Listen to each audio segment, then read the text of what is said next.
ಹೊಸಕೋಟೆ ತಾಲೂಕು ಕಚೇರಿಯ ಮುಂಭಾಗ ನವೆಂಬರ್ 8ನೇ ತಾರೀಕಿನಂದು ಕನಕದಾಸರ ಪುತ್ಥಳಿ ಅನಾವರಣ ಕಾರ್ಯಕ್ರಮ ಮತ್ತು ಕನಕದಾಸರ ಜಯಂತ್ಯೋತ್ಸವವನ್ನು ಆಚರಣೆ ಮಾಡಬೇಕಾಗಿರುವ ಸಂಬಂಧವಾಗಿ ದಿನಾಂಕ 3/11/2025 ಸೋಮವಾರದಂದು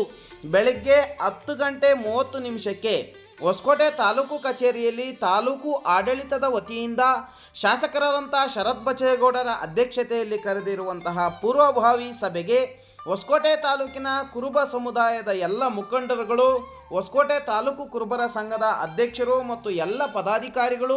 ಮತ್ತು ಹೊಸಕೋಟೆ ತಾಲೂಕು ಹಾಲುಮತ ಮಹಾಸಭಾದ ಎಲ್ಲ ಪದಾಧಿಕಾರಿಗಳು ಹೆಚ್ಚಿನ ಸಂಖ್ಯೆಯಲ್ಲಿ ಭಾಗವಹಿಸಿ ಪೂರ್ವಭಾವಿ ಸಭೆಯನ್ನು ಯಶಸ್ವಿ ಮಾಡಿಕೊಡಬೇಕೆಂದು ಕೆಪಿಸಿಸಿ ಪ್ರಧಾನ ಕಾರ್ಯದರ್ಶಿಯಾದಂಥ ಚಿಮ್ಮಂಡಳ್ಳಿ ಮುನಿಶಾಮಣ್ಣ, ಹೊಸಕೋಟೆ ತಾಲೂಕು ಹಾಲುಮತ ಮಹಾಸಭಾದ ತಾಲೂಕು ಗೌರವಾಧ್ಯಕ್ಷರು ಹಾಗೂ ತಾಲೂಕು ಕುರುಬರ ಸಂಘದ ಮಾಜಿ ಅಧ್ಯಕ್ಷರಾದಂಥ ಅಬಕಾರಿ ಶ್ರೀನಿವಾಸರವರು, ಹಾಲುಮತ ಮಹಾಸಭಾದ ತಾಲೂಕು ಅಧ್ಯಕ್ಷರಾದಂಥ ಅಪ್ಸಂದ್ರ ನಾರಾಯಣ ಸ್ವಾಮಿರವರು ಎಲ್ಲರಲ್ಲಿ ಮನವಿಯನ್ನು ಮಾಡಿಕೊಂಡಿದ್ದಾರೆ.